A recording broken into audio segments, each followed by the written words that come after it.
It's time for the Property Podcast, where every week tens of thousands of property investors, new and experienced, join together to get news, knowledge and laughs at our expense.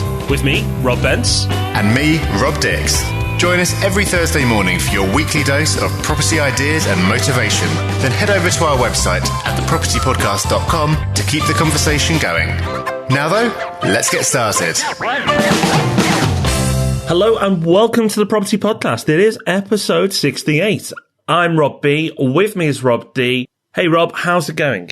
It is going very well, thank you. We've got another great episode coming up. It's another one of those where it's like, how have we not covered this already? And we've got a listener to thank. We'll be revealing what that is a little bit later on. Plus all the resources and the news stories that you're used to. It's going to be a good one. I hope the listeners can pick up the wildlife background that occasionally is coming through, Rob. It sounds so, tropical and glamorous when you're traveling around the world, and just bringing a little bit more glamour to the Property Podcast. So to remind everyone, you're in Valencia right now? I am, although I could just have a recording of birdsong playing next to me. That's all a big lie. Yeah, you don't go anywhere, do you? But yeah, I'm in Valencia right now. It's actually a bit overcast this morning, I must admit, which I shouldn't admit. I should again make out it's all glamour, but still a very nice place to be. I'm enjoying it very much. Brilliant. Okay. Let's have a look at our reviews before we go any further. So thank you to everybody who continues to leave us reviews. We really, really do appreciate it. We read every single one out. We love them. We let each other know when a new one comes in. So if you're a listener to this show and you've not left a review yet, but you're enjoying it, please do. We'll read it out. We really do appreciate it. And we'll be very, very grateful. But this week's reviews, a big thank you goes to Andrew Cole from Oxford says, "You must listen to this. This podcast is a must for all those interested in property investment. Both Robs take you on a fascinating journey, with each podcast packed with useful information and valuable insights into the property industry. The podcast is clear, professional and brilliantly delivered. But this podcast is much more than knowledge sharing. It's inspiring. Why? Because it encourages the listener to help and define and achieve their property ambitions. This call to action runs like a golden thread throughout all the podcasts. It gives the listener the confidence to believe they can achieve their goals. It clearly sets it apart as the number one property podcast currently available. Don't miss it." Brilliant. Thank you, Andrew. Great review. More like that, please. And Manny, another great review, says, "Easy listening and highly informative property podcast. Information for any level of property investor. The weekly podcast is incredibly easy to digest, mainly due to the brilliant presenters who keep listeners compelled whilst conveying the important points you need to know regarding property investment. Furthermore, the resources of the week are a great way to find useful tools that otherwise you probably wouldn't have found." Well, thank you, Andrew. Thank you, Manny. Thank you so much for your reviews. And thank you to everyone else who has left us one so far. And thank you to everyone who's about to. Absolutely. Thank you. Now, Rob, busy week for you this week, I hear. Yes, we had another launch. So we only launch to the people that we work with. So we're not one of these companies that just blast it all over the internet who wants to come along. So to a very small selected group of people, we launched the property live via a webcast, a webinar. And we've done this twice now, and both times I've messed the technical side up. So I might have to ask you along for the next one. But yeah, it was a really nice building, really nice location. So really excited for all our investors who got into that one. And for those who missed out, don't worry. There's always another good deal. It's not like we're packing up and going away next week. So there's never any pressure to make sure you get it. There'll always be another one. And I think more importantly than all that, last week's resource of the week was something called Photo Feeler. And as a recap, if you didn't hear it, the concept is that people online judge you by your photo. So like if you're on LinkedIn, it's really important to have a good photo. And this is a website where you can get people to anonymously rate your photo across a few different dimensions. I shared mine last week.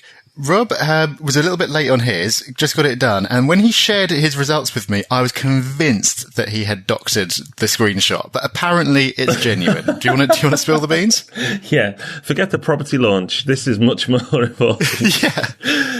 So, as a recap, you put your photo in and it rates your LinkedIn photo for competency, likability, and how influential you are. You did well on the likability, Rob. I'll give you that one, but the other two, there's some room for improvement. I haven't done this. Maybe people were a bit drunk when they voted, but the competency level came in at 97, likability at 98, and influential at 95. So good job it's just a photo and they don't get to meet me because they'll clearly be let down. But as a photo goes, clearly I'm hitting the right notes.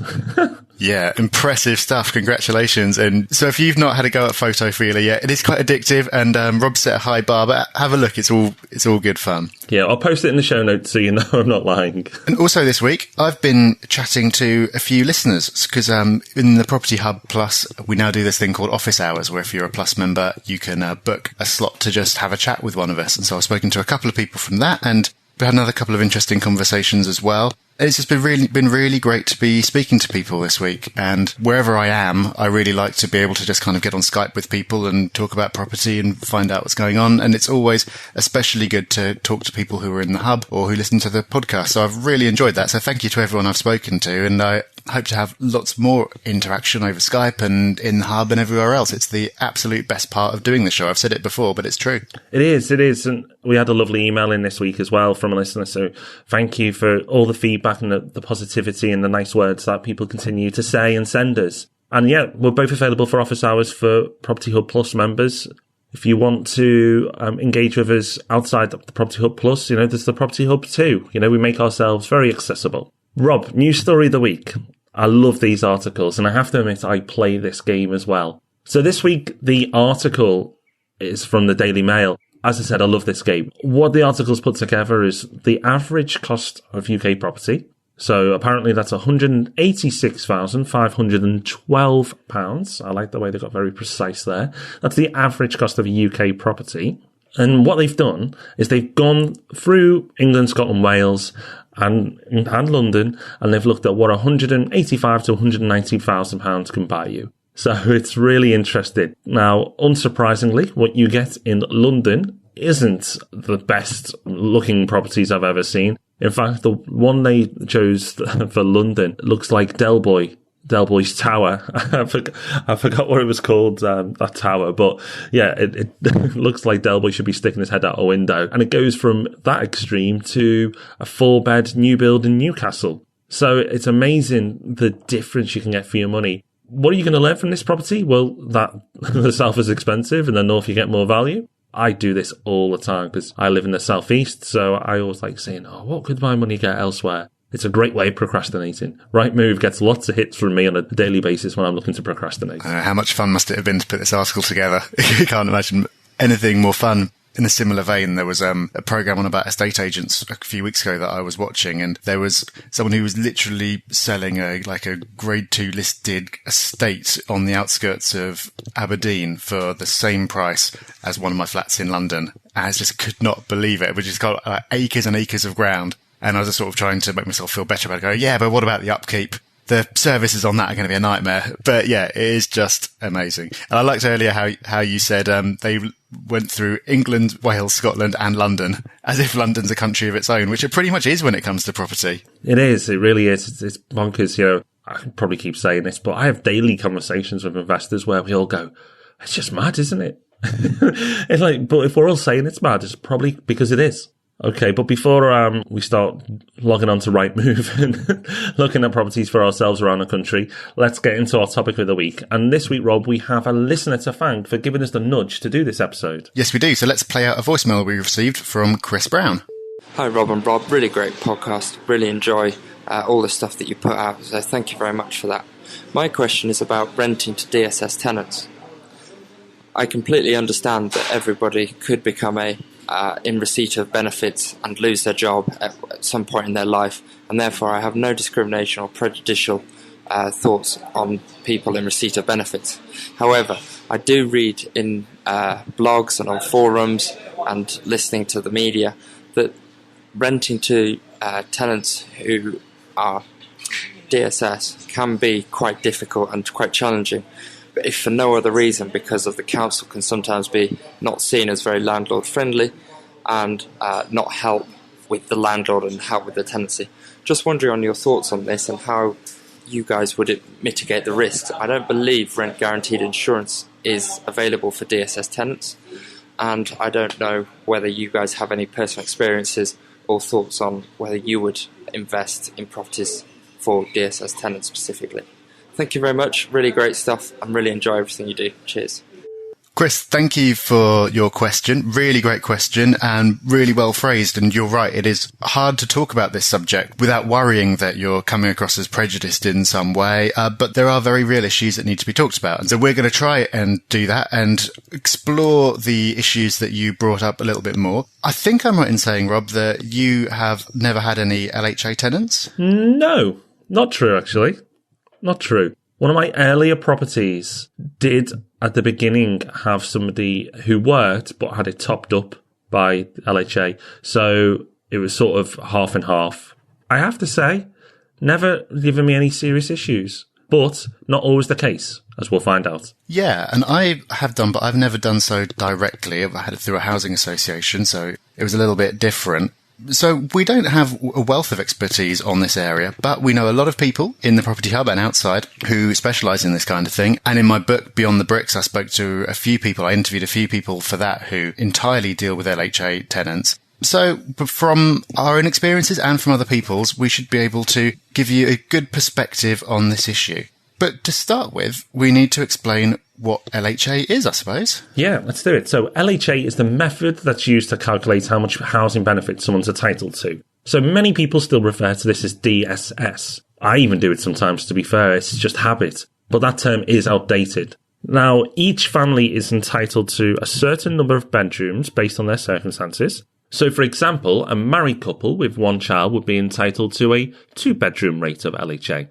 Now, the rate is different in different parts of the country, understandably so. So the UK is divided into a broad market rental areas. You might hear it referred to as BRMAs. And each area has its own LHA rate for each number of bedrooms. So, for example, Durham, the 2-bedroom rate is £87.69 per week. But in Cambridge, and a more expensive place to live, it's £139.35 per week. Although, to be fair, I don't know how far that would go in Cambridge, even though it's more. But actually, the way it's calculated is fairly predictable. It's calculated by setting the rate at a 30th percentile of prices of properties of that area. In theory, the LHA claimants can access the bottom 30% of the housing market without having to pay any extra on top of the LHA they receive. That's the theory.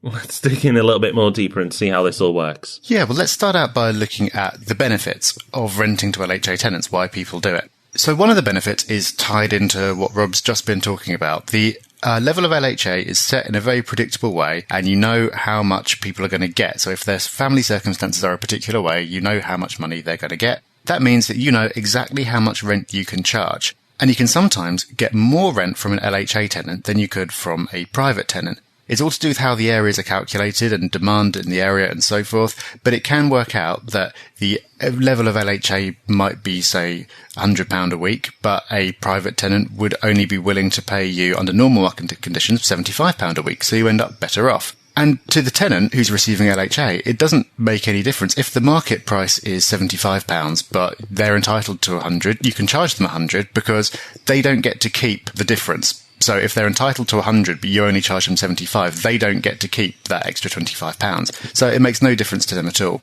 Because of this, the other benefit is that the gross yields can be very high.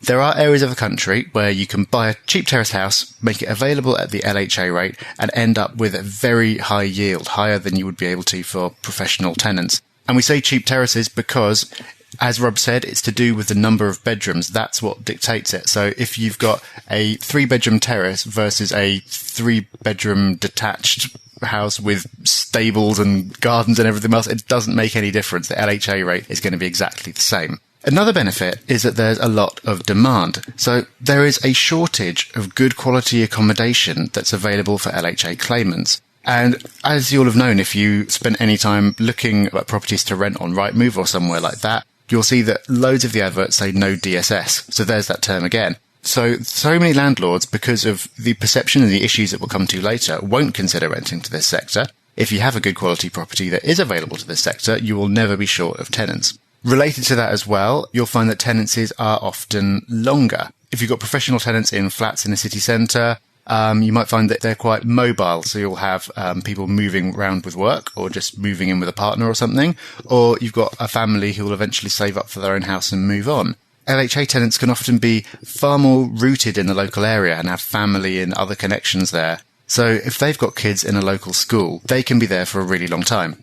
So lots of benefits there just from considering the sector. There's also some clever stuff you can do, which is a little bit beyond the scope of this discussion, but thought I'd drop it in there. So there's a guy called Arsha Lahi, who I interviewed for my book, Beyond the Bricks, and he talked about something that he does and other people do as well, which is because LHA is based on family circumstances rather than the actual size of the house, you can do some quite clever stuff. For example, you can take a family that's configured in a certain way that they would normally be entitled to a 3-bedroom rate, but if you get them to put through 2 separate applications for the 2-bedroom rate, you end up making more money. So nothing's changed at all. Their family's the same, the house is the same, but you're making more money and it's not costing them any more money. It's costing the council more money, but that's a whole other thing. So as you get deeper into this strategy, there are more advanced things that you can do, but that's a bit beyond us. Let's for now just talk about the basics of the situation. And we've talked about the pros, and there are obviously going to be cons as well. There are. So, there clearly are, benefits to LHA tenants. People adopt that strategy and do very, very well. But why do I and many other investors deliberately try to target properties that you'll be able to get professional tenants in? So occasionally you may inherit an LHA tenant, but on the whole, that area, that property will get you a professional tenant more times or not. Well, as well as dealing with the tenant to get paid, one of the big things is you're also dealing with council bureaucracy too. And don't we know at the moment with yellow lettings, Rob? We have a small pool of properties that we're managing before we launch for real. And a couple of those are LHA. And dealing with the council is just a nightmare. They won't tell you anything more than they have to. It's computer says no attitudes very regularly. That's what they've been trained to do. It's not that they're bad people, but that's what they've been trained to do. And they almost probably get fed up of landlords coming up all the time to find out what's going on, so they just bat them off all the time. Dealing with the council is no picnic, I can assure you. The rent gets paid to the tenant who may or may not pass it on. You have to wait until they're a long way in arrears before you can get paid directly. If there's other circumstances, you may be able to get paid directly too. If they've got a past history of being irresponsible with money or mental health issues, you may get it passed on to you directly too. But in the majority of cases now, the rent gets paid to the tenants first. Maintenance can be a lot higher as well because they tend to be in a house more. We've done houses versus flats before. And there's pros and cons to both. People are actually pretty passionate on the subject, which I do find amusing. One of the things with apartments is your service charges, that's your maintenance normally, and the maintenance inside, because it tends to be a smaller space, and you're just dealing with cosmetic stuff, is a lot less, whereas houses, you tend to have more to do. And remember, we said that the sort of bottom 30% of the market. Those type of houses tend to be a bit older. The maintenance risk as well tends to be higher too. So the next one, and this is one I've only learned recently. If a tenant turns out they were claiming their benefits fraudulently, then the council can claw it back from you. So that's amazing. It's not that you've been a fraud, but if your tenant has been, you're the one who gets punished. Didn't know that until very, very recently. Rob, does this mean that we should or shouldn't do it? Or should I say, is this LHA tenant deal or no deal? Well, I think the first thing to say is that clearly, we shouldn't have to say this, and I hope we've made this clear, but clearly not all LHA tenants are bad and not all professional tenants are good. And I've spoken to people who've said that, the best tenants they've ever had are on LHA, and the worst tenant who's been an absolute nightmare has been in a very seemingly respectable profession. But on balance, I think it is fair to assume that an LHA tenancy is going to be more work.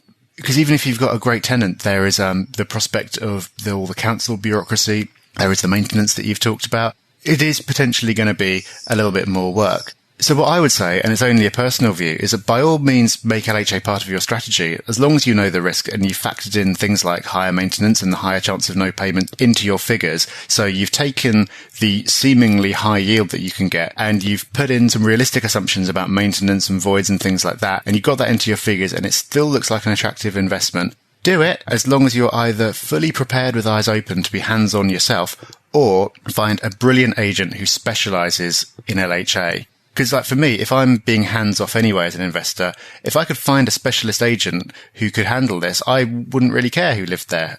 But it does come down to finding an agent who specialises in this kind of thing, because as we found out, Rob, it is not easy. There's a definite specialist skill set, and we know some people who are absolutely brilliant and have all their systems sorted and have everything down to a T, but it's not an easy thing to do at all. No, far from it. But I think I just want to make a bigger picture point over all of this, and this is professional and LHA. We're talking about tenants here, and tenants, are what makes your investment work. But one bad tenant doesn't make a bad investment. If you get a bad LHA tenant or you get a bad professional tenant, don't panic. As long as what you've done before is right, then it doesn't necessarily make a bad investment. If you go the LHA strategy and you end up with a bad tenant, don't necessarily then tarnish them. I know we've said this already, but don't tarnish them all with the same brush and go, oh, well, that's it now. I'll never rent to them again. That could just be a one-off. It doesn't necessarily mean it's going to be that way always. And the same goes for professional tenants, to be fair, as well. So just something to remember to bring it back to the bigger picture, which we do quite regularly. What's the overall mission here? What's the overall goal? Just remembering that your tenants are exceptionally important to making your strategy work, but one bad one doesn't ruin the whole strategy.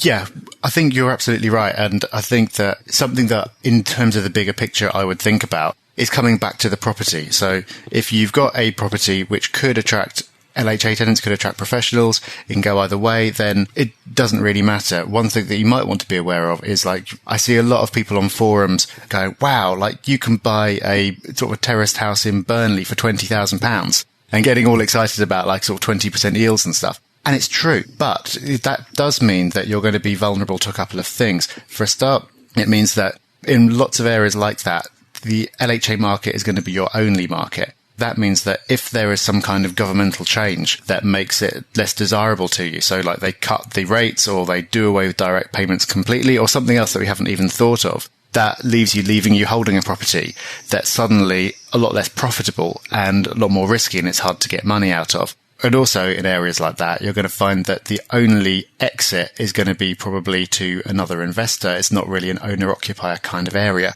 In a bigger picture sense, that is kind of what I'd be looking at with regards to that type of investment. It's more to do with the property itself and the area rather than the tenant. So when people sort of hear LHA, they tend to think of a certain type of property, a certain type of tenant, a certain type of area, but it's really a lot broader than that.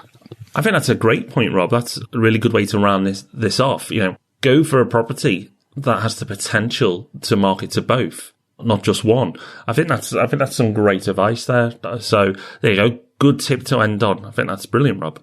Another brilliant thing, our resource of the week. Everyone loves the resource of the week. And Rob, I recognise this because if I'm correct, you've interviewed the guy who set this up on the Property Geek podcast way back when. I did well remember back in episode 1 of the Property Geek podcast. In fact, you do listen.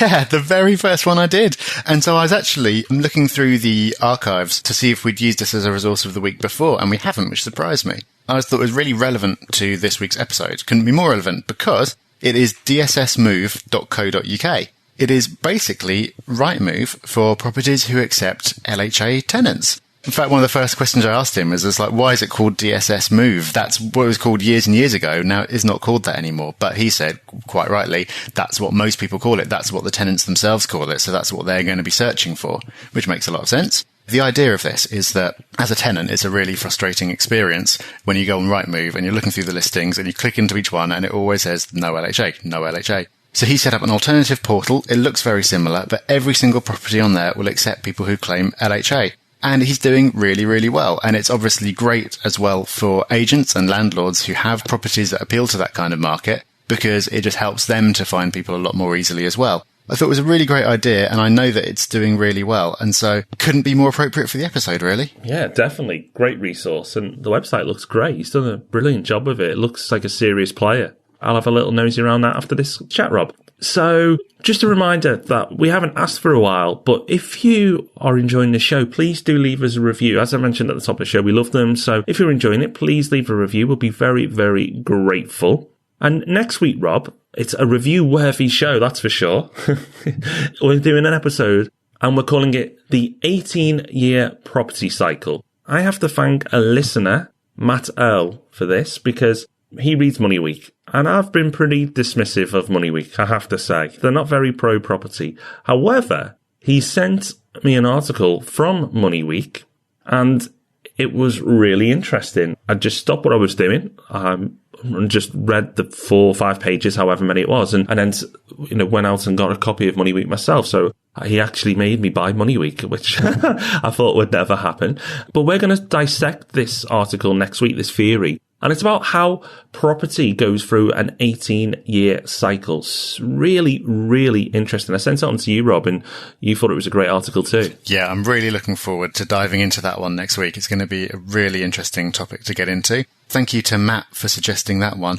And thank you to Chris for leaving us a voicemail for today's episode. If you want to suggest a topic for an episode, we'd love to get your ideas. You can either drop us an email, you can contact us in the hub. There's a whole thread where we're taking suggestions in there. Or best still, leave a voicemail, because then you can get your voice on the show like Chris did and ask us the question directly.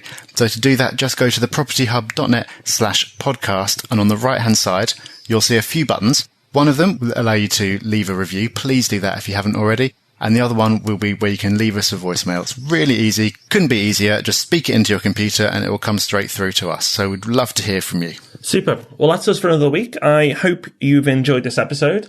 We'll be back next week with our 18-year property cycle. But until then, have a fantastic week, everyone. Bye-bye. Thanks for listening to The Property Podcast. Make sure you join our mailing list at thepropertypodcast.com. And remember, we love 5-star reviews. Rob even loves them more than air miles.